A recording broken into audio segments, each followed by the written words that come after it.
Welcome to Methodist World News. Today is our VE Day special. Great Caesar's Ghost. Our boys overseas have defeated the Krauts and given Hitler the old heave-ho, if you know what I mean. And let me give a warning to Emperor Hirohito.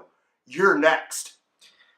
But on today's special, we are going to be examining Methodism within POW camps, specifically in the European theater. We're going to be examining today the life of Douglas Thompson within his book, Captives to Freedom. On this journey, we're going to see what it is like for a Methodist chaplain to be captured, sent from hospital to POW camp, to POW camp, to POW camp, all along following John Wesley's idea of Methodism.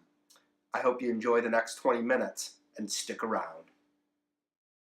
As I listened to the drugged breathing of my neighbor, insight flickered for a moment. It was never quite went out again in 3 years. There appeared to me in that squalid tent to be a job for a captive parson to do in the bag. It was just to keep men alive. All sorts of men. I know how easy it is to die, how dignity fades and the drowsy peace crowns all, but death seemed too greedy. It gobbled up young lives so voraciously. As we explore the life of Douglas Thompson, we're going to be looking at the individual parts throughout his life and how his Methodist faith helped focus them. Let us first contact our expert in the field, Gould, and he will discuss how Thompson set up class meetings, a historically key point of Methodism within these POW camps. Kyle? Thanks, Matt. As we know, class meetings were an integral part to the burgeoning Methodist movement during Wesley's time and for the time immediately after his death.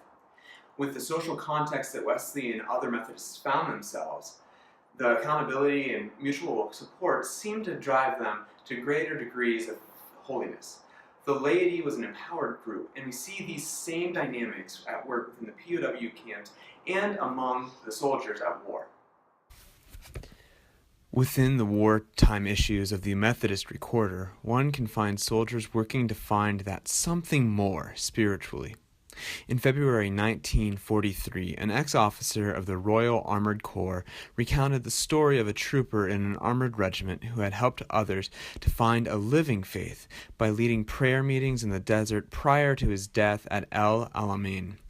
The previous month, the paper had published a front-page story on how a Methodist local preacher had inaugurated a revival at a jungle outpost in northeast India.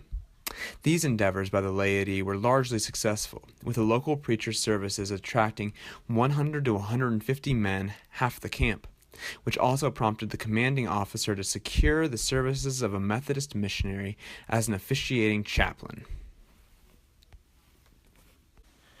It is a common misconception that soldiers are averse to religion, that spirituality is not much in evidence of their daily routine. But I found that a number of my colleagues were sincere Christians who were concerned about how they lived their lives in full view of their comrades. After the conflict in Northwest Europe, 1st Worcestershire Regiment were in occupation of an area near the River Elbe. We had lost our official padre and had attended no religious services for some months, when, on inspiration, 4 or 5 men of the signals platoon got together to organize a meeting whereby, by each contributing a prayer or an act of liturgy from the prayer book, we could jointly perform an act of worship. In fact, we held many such meetings, and in unaccompanied voices sang the hymns in which we were all familiar.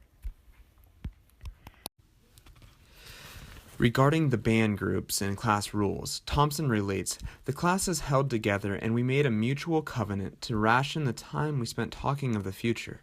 We instituted a check system for rumors, trying to lay ghosts or puncture too rosy hopes. It is easy to go mad with joy as with sorrow." The similarities between what John Wesley was able to accomplish in England during his time and with the laity aided by chaplains such as Douglas Thompson were able to do during World War II, are incredible. We remain hopeful that these results will be able to be replicated in civilian areas after the war. Back to you, Matt. Thank you, Kyle. And now our next segment is going to be focusing on work and productivity. As John Wesley said in his sermon, The Use of Money, lose no time. If you understand yourself and your relation to God and man, you know you have none to spare. If you understand your particular calling as you ought, you will have no time that hangs upon your hands. Every business will afford some employment sufficient to every day and every hour. In that Wesleyan vein, we are going to look at how Padre Thompson was constantly busy, productivity, and allowing the men around him to feel a sense of purpose and work. Now we're going to check with our expert in the field, Kyle Gould. Kyle? Thanks, Matt. As you pointed out, Douglas Thompson was constantly at work, whether checking in on the spiritual health of those under his care, or preaching and teaching those in the hospitals and camps to which he was confined. As we'll see, the work was never finished. There was always more to be done. Hear these words of Douglas Thompson with an Anglican priest and a Roman Catholic priest regarding their hopes of finding work in the new camp. 3 denominational streams of prayer, united from the railway carriage as we fought the bugs through the night. Lord, make it a men's camp. Spare us idleness. The prayers of 2 or 3 have a way of getting answered. After being moved to a new part of Stalag Luft 3, Padre Thompson was actually excited for the prospects of a more squalid, scruffy part of camp in which to work. The section of camp to which Padre Thompson was appointed was East Camp. He describes it in his own words here. This place was counted by the North campers to be the dead end, the scruffy place, inhabited by 2,000 people who somehow had not graded out for the real place. It was, at least in appearance, a more sinister lager. Pines marched down to its wire on 2 sides, and on one other its wire joined that of Middle Camp, the home of Americans, into which Padre Kutz was sent. I was put to share with the sick padre in a tiny sleeping place stuck to the end of a hut with a window looking out on the canteen which housed the wooden horse. My heart rose, for this looked much more like the men's camps and promised work. The work was long and difficult, and it was never truly finished. Back to you, Matt. Thanks, Kyle. That was great. Now we're going to look at how Chaplain Thompson would focus on those in the camp that needed him the most. In the vein of John Wesley, he would look at people at their weakest and their most need, and he would see to it first. From there, he would help train up future leaders that would be able to take his place in the event that he may no longer be there. So exploring this great Methodist tradition in the life of Douglas Thompson, we'll go back to our expert in the field, Kyle Gould. Kyle? Thanks, Matt.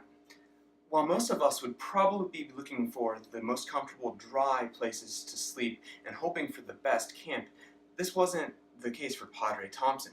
He recognized that there was the most work to be done with those most in need, and those most in need were in the worst conditions. From the relative comfort of the field hospitals of the enemy who were seeing to him and his wounds, Padre Thompson actually requested to be sent out of the hospital to the prison system. At the chance for escape from prison, he chose to remain captive for the benefit of others. In addition to this, Thompson taught classes for class leaders, and there was even a waiting list for such classes.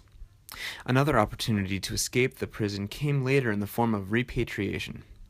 Douglas Thompson's name was to be found on the repatriation list, and in light of Wesley's covenant prayer, Padre Thompson asked to kindly be taken off the list. The men of these class meetings found themselves filling out the committee structures familiar to Methodism. Ray Davey did readings with the men in the camp infirmary, and we staged a talks program for them. Another of the team, Wally Moorman, got together with the ex-Boys Brigade men and formed them into a club to study work for boys. Another took up church publicity. Others organized drama for evangelism. Jim Barker took those who finished the study course under his wing and led them in an open-air fellowship. This seems to have helped to ensure that the spiritual well-being of the class would continue in the event of Padre Thompson's absence. The laity of these classes put their faith into practice, with some men stripping themselves of rank so as not to be separated from those under their care, even if it meant going out to mines, stations, farms, and factories.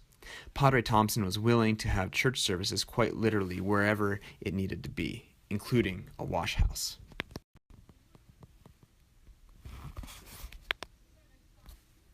The willingness to be anywhere and to give themselves for their flock demonstrates the power of Wesley's class meeting, of God at work through people who radically and wholeheartedly give of themselves to God. And it's a testament to the faith of those men. Back to you, Matt. Wonderful, Kyle. Thank you. Now we're going to look at within a POW camp. Not only were men of many divisions, races, even countries, we would have men of multiple denominations. Padre Thompson would not focus only on the Methodists, but all those who could be under his care. As John Wesley worked with the Moravians, tried to keep connection with the Anglicans, and would preach where he could preach, so did Douglas Thompson. Exploring ecumenism within POW camps and the Methodist tradition, we'll go to our resident in the field, Kyle Gould. Kyle? Thanks, Matt. It should come as no surprise that the prisoners of war came from a variety of backgrounds. As in Wesley's England, Padre Thompson endeavored to reach a broad range of people who approached life and faith from a variety of perspectives. This inherently impacted virtually every facet of Thompson's work. Prayer services even brought together enemies on occasion. Padre Thompson has this to say about one particular prayer service. Sunday morning came and we were told we would fly that day. This time guards were brought in and stood about the pen with fixed bayonets. It looked a certainty. I asked the folk if they would like a morning service, as one or two had mentioned it, and all welcomed it. We stood in a tight circle where a subdued light fell on a torn copy of the New Testament pocket edition, which someone had given me. We sang, we read and talked, and then prayed for the King Emperor, our homelands and our homes, and finally, in the historic Methodist phrase, for traveling mercies. As I opened my eyes after the blessing, the first person I saw was a guard kneeling among us, his rifle and bayonet sticking up among the standing prisoners. The Australian clapped a hand on his shoulder, and the Italian raised his head and smiled. He had a quiet, studious face. "Prayer is good," he said. "The enemy has many fighters."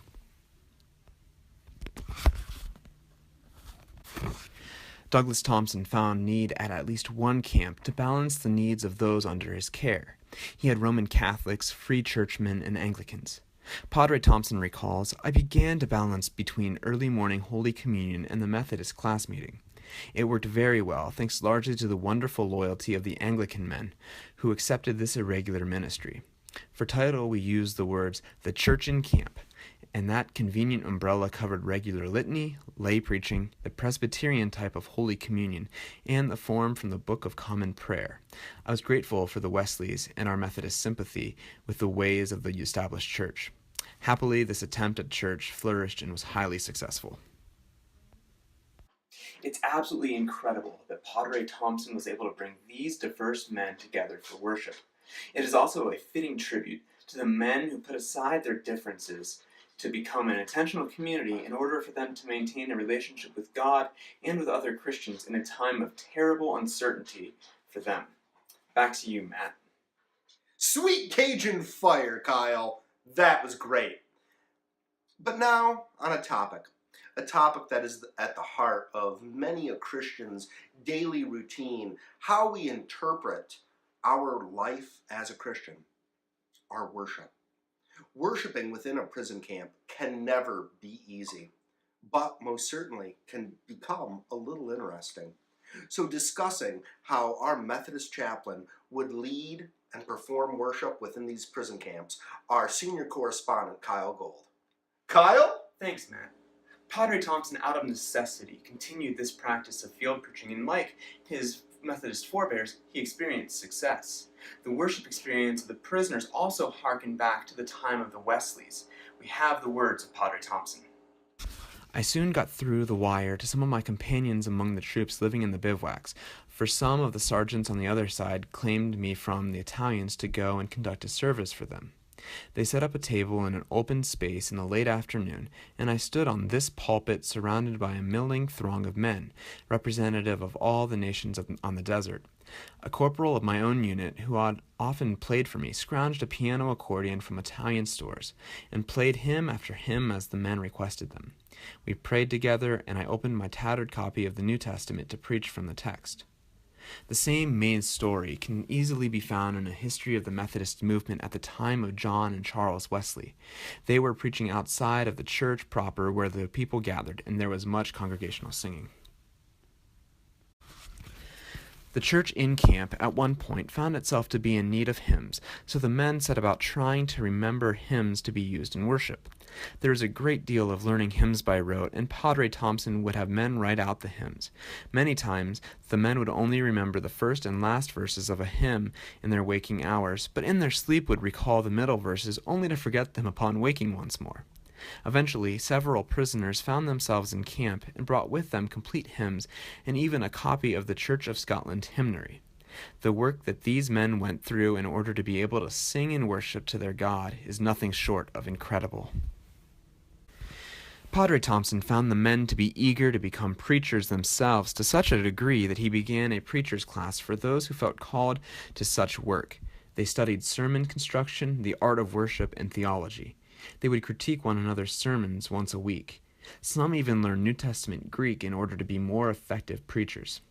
It is incredible that in a POW camp there was such learning going on that would directly impact the spiritual formation and the resolve of the prisoners of war. The prisoners refused to give up on the idea of worship, and they celebrated field preaching and worked diligently to recall and retain hymns to be used in their worship. One can only imagine the drive that is required to remain that committed to worship. And it shows the central place that these men gave to their worship. Back to you, Matt. John Wesley was a man in love with the sacraments. There were few things closer to his heart than the sacrament of Holy Communion, the Lord's Supper, the Eucharist. In a POW camp, this means of grace was more important than ever. Through his time in POW camp to POW camp, whether in the hospital, in Italy, or even in Nazi Germany itself, Chaplain Thompson saw that the men around him would be able to share in the Lord's Supper.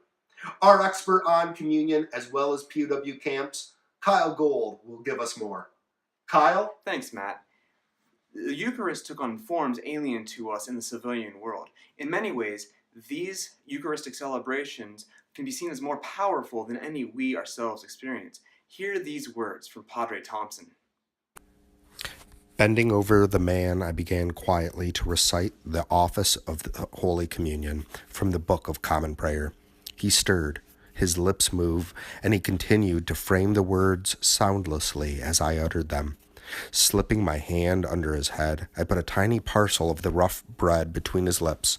A moment hesitated, and he swallowed it. The nun gasped.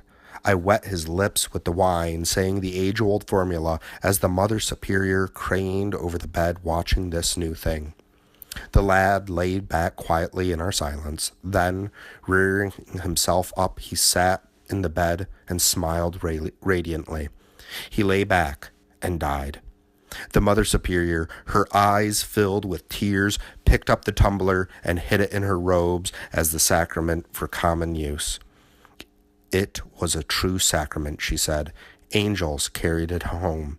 The dogmatic barriers fell, and we were friends. Christmas came and went, marked by a special parcel complete with plum pudding. 200 men took Holy Communion together. The camp entertainment committee put on its first show, a lavish review, and at the end of it, we did a mock radio link-up round the world, which ended with the Queen's message to the prisoners.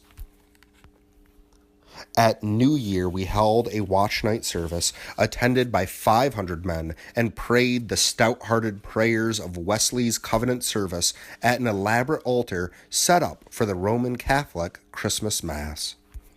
Let us reflect on what this holy sacrament can mean as we head back to Matt in the studio. Back to you, Matt. Thank you, Kyle. And I would like to thank all of you. Thank you for being with us today as we explored the life of Douglas Thompson, his years as a Methodist chaplain in POW camps during World War II. I hope this was as informational and as entertaining for you as it was for us. And now, for our goodbyes, our resident in the field, Kyle Gould.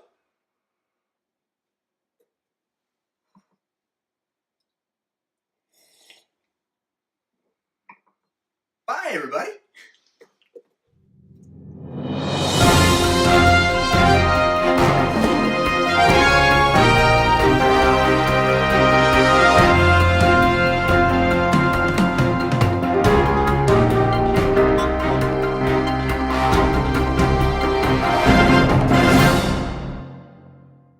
At night, I was in the West End, crushed in the swarming crowd celebrating VE Day, drenched in the English language and pressed on every side by my own kind. Only one person stamped herself on my mind. A young woman, quite drunk, was stretched out on the steps of a public house, out of the world and not a friend in sight. Why was she there? Were her friends so keen on fun that they had just dumped her? My world slipped back into perspective. From the hospital world to the desert, the old voice spoke again. To keep them alive. Death is so hungry. I knew the world a conflict and every country a place the Padre cannot leave. There is no discharge in this war.